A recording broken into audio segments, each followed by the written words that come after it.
Yeah, you say Drake is rap, but he ain't hip hop. Yeah. And how much of that?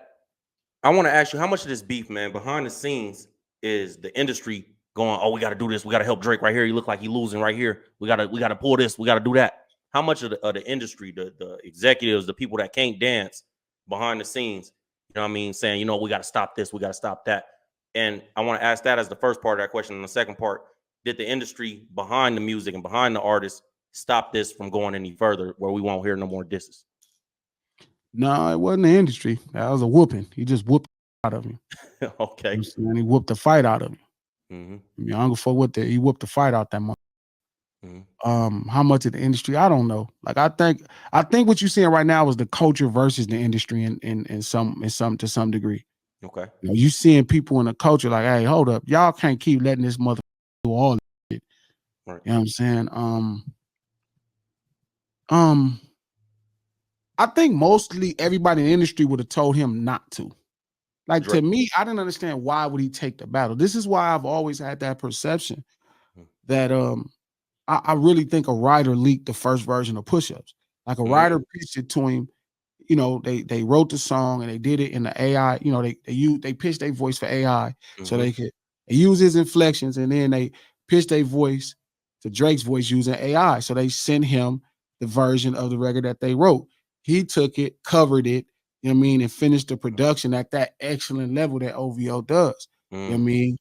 And I think he just was always toying. I think Drake never wanted the battle. If you look at all of his social media posts going up until that first day when Push-Ups came out, it was all like, I'm not interested. Y'all be waiting for a reply. It was never like, yeah, I'm getting ready. I'm finna drop this. It was never that type of intensity. And I think the writer leaked it to prove a point, and he saw the reaction. Then he's tried to swap out the leaked version with the official version. I mean, some people feel like he leaked the early version. I'm like, he wouldn't have leaked the early version. He would have leaked the full version. But even if people did feel that way, you could hear certain things. Like as a professional in the business, like I know the quality that come from over there. Right. 40 and Boy Wonder, them niggas some of the greatest niggas to touch music. They ain't not no punks with this. So that would have never sounded like that. Yeah. That would have never sounded like that. I mean, even off a mix board where he recorded it, I mean, even if he was on a tour bus and he would record it on a tour bus, it's still the beat wouldn't even sounded like that. Right. You know what I'm saying? So I don't think he ever intended to get on this battle. And I think the industry was telling him, you don't really need this battle. What you think that his pride got to him? No, I think he got pushed into it and then he got arrogant. I mean, I think when the song dropped, he saw the reaction. When the writer leaked the song, he saw the reaction. And he thought he had action. And then dropped the official version, and it was dope. Push-Ups was dope. You know what I mean? And he was riding high off of it. He really felt he had a moment. And then he started figuring out what he could do. And I just think he didn't understand why people were saying, don't take this battle. He didn't really understand why. Like he knew Dot is a talented and a special MC, but he didn't quite realize where he lands at in the culture. He's confused. He really feels like he is the culture.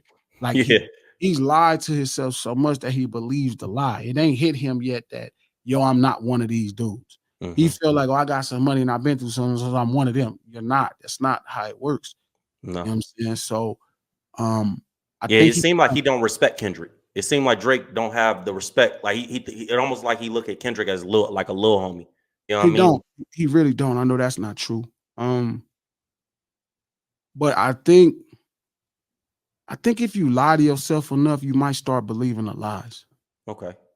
You know what I'm saying? Like if you tell yourself you can whoop Mike Tyson enough, and then the situation comes about, you might think you can until Mike Tyson start punching on you and shit. You know what I'm saying? So I think in his situation, it was like he just felt like he kind of went into the battle not wanting to, and then saw something special that he thought he could do, and